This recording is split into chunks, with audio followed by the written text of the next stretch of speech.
How's it going, everybody? Welcome to RacerXOnline.com. Happy New Year in June. That's right, 2022 season is upon us. You're looking at a 2022 KTM 250 SXF. I know what you guys are thinking out there. Keefer, what can you possibly tell me about this new bike that I already don't know? Because, hey, the 2021 is the same bike, right? Well, we're going to do things a little bit different here today. We're going to go ride this thing, get some time on it, get it dirty, and then we're going to come back and tell you how this bike works, even though it's a 2021 essentially. But we're going to give you some tips, some tricks, some settings, and just some overall aspect of what I've learned on this bike in the past year, year and a half. So stay tuned. We're going to break this thing down a little bit and hopefully get you down the track or the trail in a more comfortable manner. Stay tuned.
Guys, so as you can see, I did not ride. I put my son Aden Keefer on. Little backstory here on the KTM 250 SXF. My wife and I purchased one for Aden. Fortunately, Aden is a spoiled child and he gets to choose which bike he can ride for 2021, and he chose a KTM. So he chose a KTM because of its linear power. It's a smooth transition from bottom to mid, but then right in the mid-range to top end, man, this thing really shines. It's revs out really far. It pulls second gear, the longest out of any 250F out there, as well as third gear.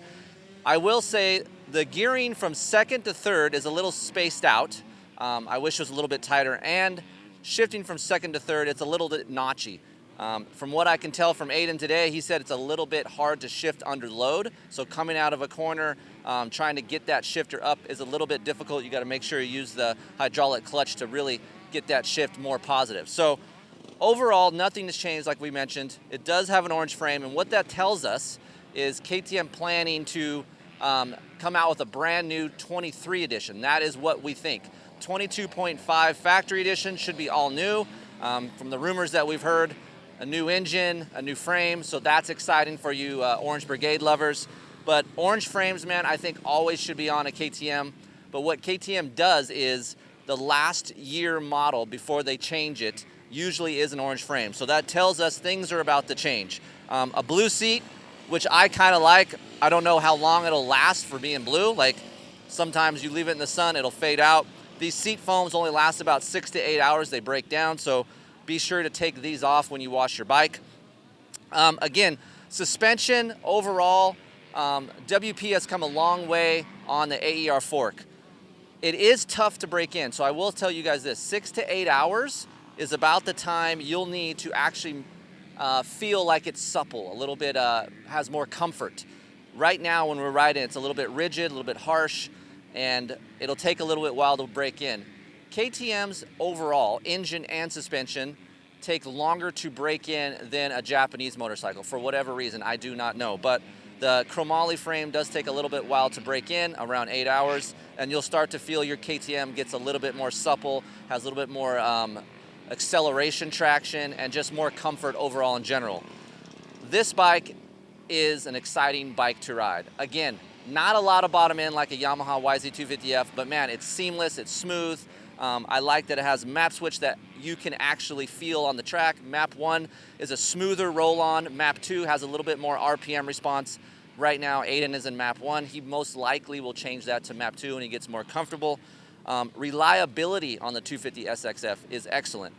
We ran our bike 86 hours, and we've had one top end change. We changed the top end about 50 hours, ran the standard timing chain, only changed the piston, the rings, We checked the valves, and we put 2 clutches in. Clutches last a long time in this, so that is nice. Things that do kind of go to the wayside, throttle cables on a KTM 250 SXF only last about 20 hours for whatever reason. I have no idea, but if you guys are feeling like your throttle is hard, order some new throttle cables. I know you guys sometimes use ODI lock-on grips, which comes stock on this bike. That is okay, but those plastic pieces will wear down and get harder over time. So if you stick a new lock-on grip on and you still feel like your throttle is tougher, it's time for new throttle cables. Overall aesthetics, to me, I like an orange looking bike. I don't really prefer the white rear end. I like an all orange machine. Ergonomically, very friendly from anywhere from 5'7" to 6 foot. Easy to move around on. I like that part of a KTM 250 SXF. And overall, man, it's a fun bike to ride. So some suspension settings that I have written down for you guys right here. So 250 SXF, if you're running between 160 to 190 pounds, you're gonna want to run your air fork pressure at 10.7 bar. A height of 4 millimeters up in the clamp, and compression at 15 and rebound at 11. Again, breaking it in, that might feel a little bit firm from 160 to 190 pounds, so maybe run it at 10.6. But once it's broke in, try 10.7, and that will create a little bit better action for you heavier guys when you slap down or you're coming off throttle into a corner. That'll help hold that up a little bit, but also offer enough comfort when you hit some square edge or decel bumps. So on the shock, recommended sag 104 to 105, that's important. Low speed compression setting at 13, high speed compression at 1.5 out. You can mess with the high speed on this one. It does feel a little bit empty in the rear. We have experience with some linkage and some knuckles that do help that in-stroke feel to stiffen that up. So you can go to my website or RacerX's website and kind of see what we have done on the KTMs before. All right, so if you're a little bit light, my son back here that rode the bike today on film, he's 130 pounds. Not a lot of beef behind him, right? So what do? So on the fork, we run 10.4 bar, a compression at 11, and a rebound at 10 with a height 4 to 5 millimeters. If you guys are looking for a little bit more stability, you can drop that fork height. That will help. If you guys are looking for a little bit more front end steering, 5 millimeter is a good fork height. On the shock, you want 1.7, so that's 1 3/4 turn on the high speed compression, a low speed compression between 14 to 15 clicks out, and rebound setting between 10 and 11. With that in mind, my son, again, is 130, 135 pounds, so that setting will work anywhere between 130 to 150-ish, and then anywhere after that, you're going to want to go to that beefier, more hold-up setting that we created. So here are some tips for you guys out there if you got a new KTM, and this will apply between a 450 and, of course, this 250 SXF. The one-piece bar mount on this bar is weak. Aden falls over a lot.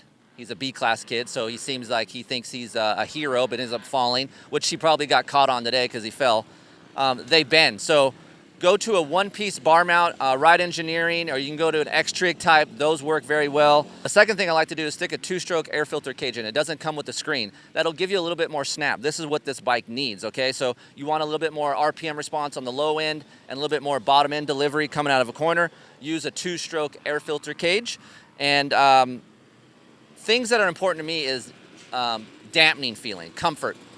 Again, stock, neck and bar, harsh to my wrist. I'm just not a big fan. So go to a Pro Taper Evo bar. That'll actually help the dampening, get you a little bit less vibration, because in this world of steel frames, there's a lot of vibration. When I come off a Japanese bike, I notice more vibration on this bike. So going to a better bar like a Pro Taper Evo will help you with that. Another thing that works really well, so on the rear axle, it has a fixed chain adjuster block.